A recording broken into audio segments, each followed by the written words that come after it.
Welcome to the Sterling Ideas podcast. Today we are talking about Clearwater, Florida, and the industries that drive its economy. That's because, as Charles Gardner, president of Sterling Ideas, points out, Clearwater is viewed as a beach town, but we know that Clearwater is so much more. That's why our managed IT services are customizable for any business from almost any industry. Although tourism is the top industry in Clearwater, there are many other industries that are worth talking about. These include healthcare, finance, and advanced manufacturing.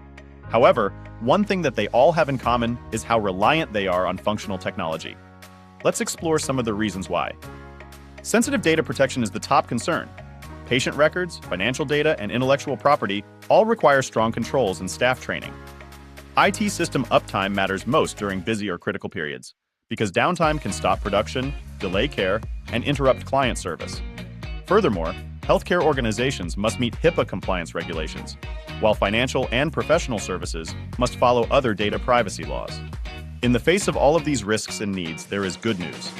The right managed IT service provider helps reduce risk, support operations, and keep technology aligned with your business goals.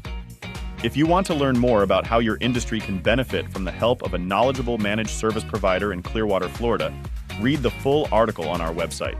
And be sure to add Sterling Ideas to your Spotify playlist.